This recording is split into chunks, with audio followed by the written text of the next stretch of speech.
It's May 25th, 2022, and I am out here on my lunch break. And I am enjoying this beautiful, beautiful, sunny, gorgeous, calm day.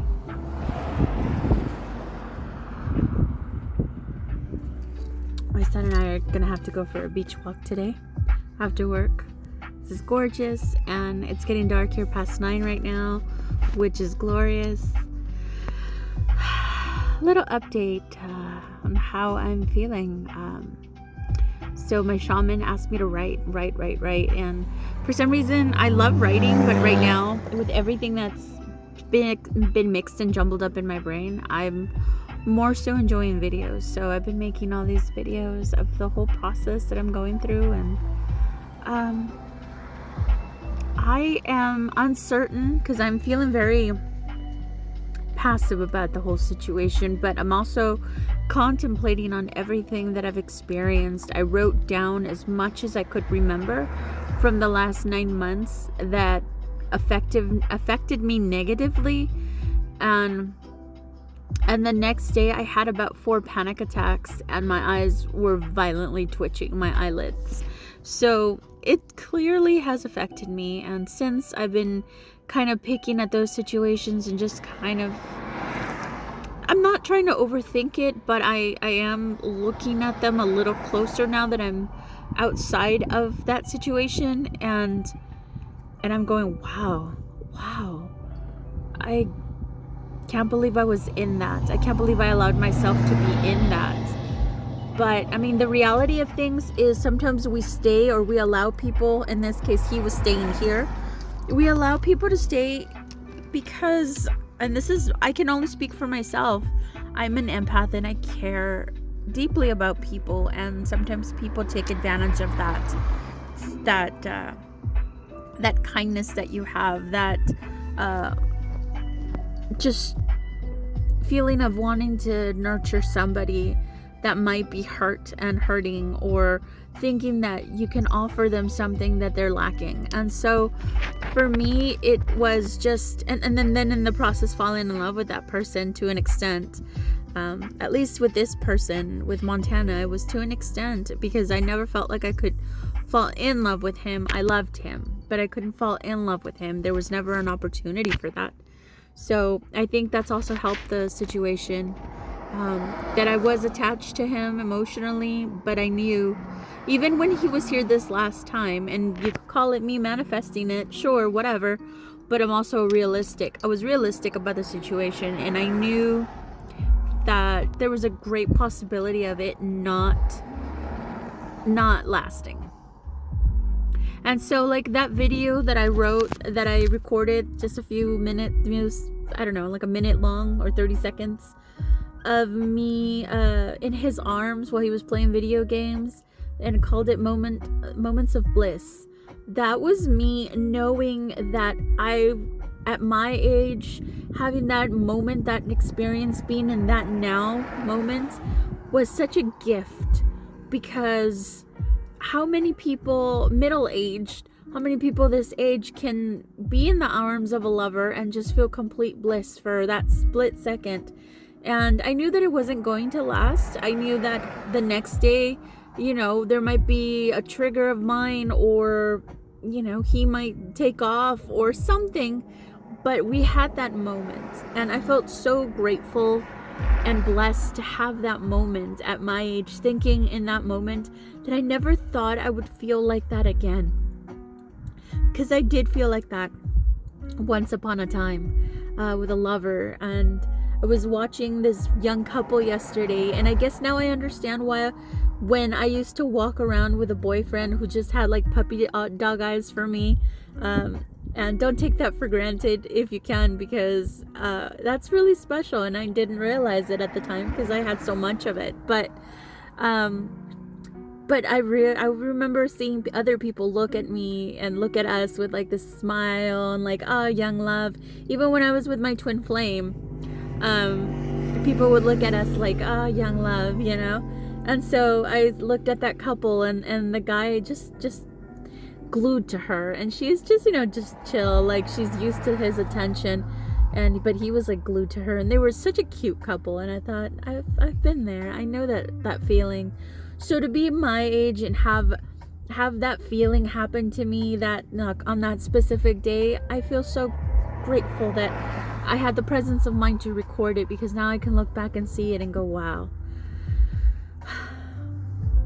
Out of all the nasty things that happened to me in this relationship, and I giggle not because it's funny, but because what else is there to do? I've cried over every single one of them. It's hit me. It's hurt me.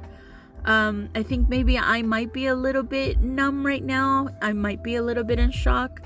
But at the same time, I've been purging a lot of this Mercury retrograde, and that I'm a moon child, so that full moon eclipse did so much for me to get this out of me, get him out of us.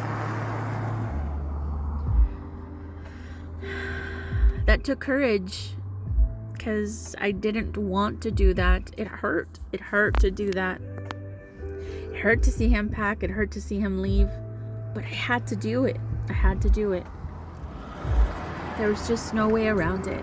And the times that we did speak and he was upset, he said that didn't need to happen. We could have talked it out. And sure, he's right. We could have talked it out. I didn't have to be so extreme to kick him out. But here's the thing. With everything that had happened in our past, that was completely unacceptable for me to just brush it under the rug. Because I had done that with numerous incidents, it's way more severe, and so I taught him that he could do that to me and continue. So no, it had to stop. And so Mercury retrograde and full moon eclipse helped me, help me get this energy, this whatever you want to call it, and allow me to purge everything that, not everything, I'm still working through it, but allowed me to take initiative and be proactive about my situation to heal. So that's where I am. I'm in a bit of state of shock and maybe a little numb to it, but I am also doing a lot of proactive things to better my mental health.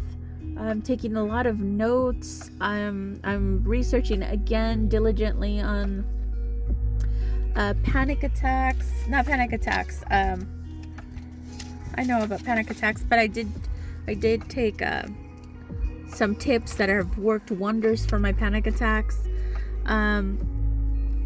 I've researched attracting toxic people. Why do empaths attract toxic people? And many of the points listed in that video, that self-help video, psych video, applied to me. 1% of the population is psychopaths, so I researched psychopaths. I don't believe that Montana is a psychopath. I do believe, however, he's a sociopath, conditioned. I don't think he was born that way. I think he was conditioned based on his environment and the lack of nurture that he received from his mother figure. I do believe, I've also looked into staying away from certain types of people, because I need to be more mindful of that. And sure enough, I see a lot of the people that I've attracted in the past. I do believe he's antisocial. He has antisocial personality disorder, and he's in the factor 2 with the sociopath category.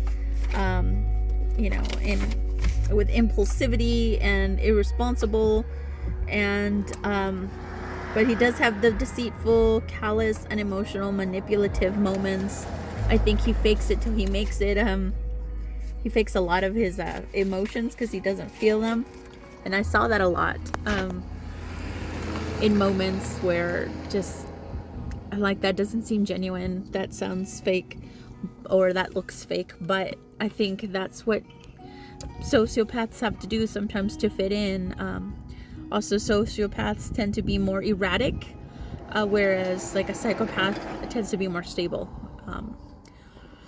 But then again, psychopaths are more calculated, and sociopaths are more erratic. So I feel like a lot of things he definitely thought about, and thought about the outcomes, thought about what would be the repercussions. He thought about things before he executed them. Excuse me. Which is something that, as an empath picking up on energies and stuff, I would feel, I would see in him. Of course I wouldn't know what he was thinking most of the time. I caught on to it a few times as an intuitive, but as an intuitive I could see him working on something. So unfortunately I had to always watch my back, and that is no way to live.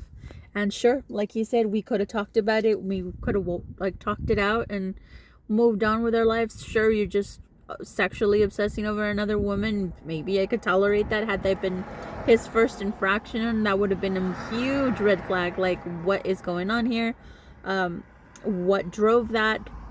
But since this was an infractions over huge things, and my mental health was in jeopardy, and this was his second time coming here supposedly to make things better, and he drove through two blizzards to get to us. No, that behavior was unacceptable, and I was not about to continue this relationship. 9 months of a lot of awful things, and I wasn't married to the guy. And I didn't plan on getting married to this man, although he didn't talk about that. There was no way, not with these behaviors. And I thought, why would I tie myself to this person with these issues? And so if I didn't see him as marriage material, then I was just wasting my time. And so he said that in his last video there, when I sent him the breakup messages, just kind of finalizing everything, he said he'd contact me, and he didn't. And it's for the best. I think it's for the best, because really, honestly, it's just stirring things up. What else could he possibly say that I haven't heard already? I know that he says he has remorse and all this other stuff. If it's true, then all right, and if it's not, then there's no need to say anything. So yeah, so I'm contemplating everything. No more tears. I'm enjoying. I am the creative soul that I am, getting this out through music, through interpretive dance, through probably writings, probably lyrical poetry, probably because it's already brewing in my mind. I feel it.